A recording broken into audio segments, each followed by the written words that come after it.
आज के दौर में टेक्नोलॉजी इतनी तेजी से आगे बढ़ रही है कि कभी कभी समझ नहीं आता कि क्या सच है और क्या जादू।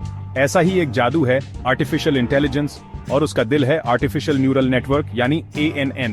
अब आप सोच रहे होंगे कि ये ANN है क्या भला, तो घबराइए मत, क्योंकि आज हम इसी ANN की गहराइयों में जाएंगे और समझेंगे कि कैसे यह टेक्नोलॉजी हमारी दुनिया को बदल रही है। तो तैयार हो जाइए एक नए सफर के लिए, जहां हम ANN के हर पहलू को खंगालेंगे, उसके रहस्यों से पर्दा उठाएंगे और देखेंगे कि कैसे यह भविष्य का निर्माण कर रहा है।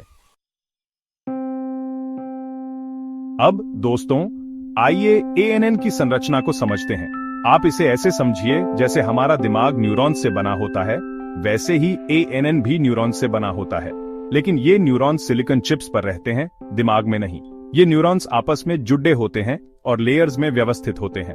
हर लेयर में कई न्यूरॉन्स होते हैं और हर न्यूरॉन दूसरे लेयर के न्यूरॉन से जुड़ा होता है। ये लेयर्स मिलकर एक जाल जैसी संरचना बनाते हैं, इसलिए इसे न्यूरल नेटवर्क कहते हैं। दोस्तों, जैसे किसी भी मशीन को बनाने के लिए पुर्जे चाहिए होते हैं, वैसे ही ANN के भी कुछ मुख्य घटक होते हैं। पहला है न्यूरॉन, जो ANN की मूल इकाई है। दूसरा है वेट्स, जो यह तय करते हैं कि एक न्यूरॉन से दूसरे न्यूरॉन तक सिग्नल कितना मजबूत होगा। तीसरा है बायस, जो न्यूरॉन के एक्टिवेशन को कंट्रोल करता है। और चौथा है एक्टिवेशन फंक्शन, जो यह तय करता है कि न्यूरॉन एक्टिवेट होगा या नहीं। अब आते हैं उस रोमांचक हिस्से पर जहां हम समझेंगे कि ANN असल में काम कैसे करता है। यह प्रक्रिया 3 चरणों में होती है: फॉरवर्ड प्रोपेगेशन, बैक प्रोपेगेशन और लर्निंग रेट। फॉरवर्ड प्रोपेगेशन में डेटा इनपुट लेयर से होते हुए आउटपुट लेयर तक जाता है। बैक प्रोपेगेशन में आउटपुट की तुलना सही उत्तर से की जाती है और एरर की गणना की जाती है। लर्निंग रेट यह तय करता है कि ANN अपने वेट्स और बायसेस को कितनी तेजी से एडजस्ट करेगा। चैप्टर 4, ANN के प्रकार। विविधता की मिसाल। दोस्तों, जैसे हर सवाल का एक जवाब नहीं होता, वैसे ही हर समस्या का हल एक ही तरह का ANN नहीं होता। ANN कई प्रकार के होते हैं, जैसे feed forward neural network, convolutional neural network, recurrent neural network और डीप न्यूरल नेटवर्क। हर प्रकार का ANN एक खास तरह की समस्या को हल करने के लिए बना होता है। जैसे फीड फॉरवर्ड ANN का उपयोग पैटर्न पहचानने के लिए, कन्वोल्यूशनल ANN का उपयोग इमेज प्रोसेसिंग के लिए और रिकरेंट ANN का उपयोग सीक्वेंस डेटा के लिए किया जाता है। चैप्टर 5, ANN के अनुप्रयोग।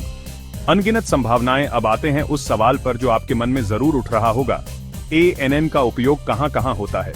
तो दोस्तों, ANN का उपयोग आज के समय में लगभग हर क्षेत्र में हो रहा है, चाहे वह स्वास्थ्य हो, वित्त हो, ई-कॉमर्स हो, भाषा प्रसंस्करण हो या फिर स्वचालित वाहन हो।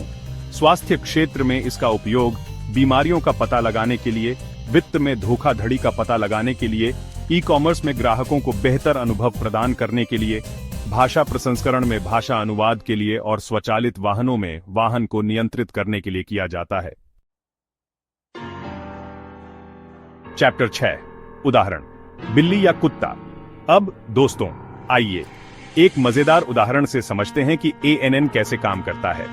मान लीजिए हमें एक ANN को यह सिखाना है कि किसी तस्वीर में बिल्ली है या कुत्ता।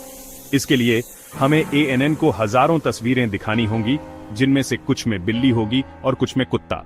हर तस्वीर के साथ हमें ANN को यह भी बताना होगा कि उसमें क्या है।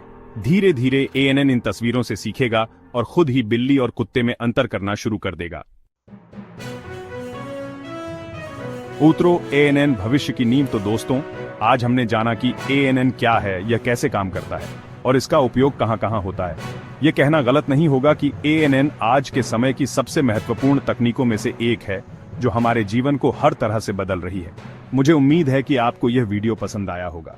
अगर आप ANN के किसी खास पहलू के बारे में और जानना चाहते हैं, तो नीचे कमेंट बॉक्स में जरूर बताएं। Please like, share and subscribe to my channel for more great content.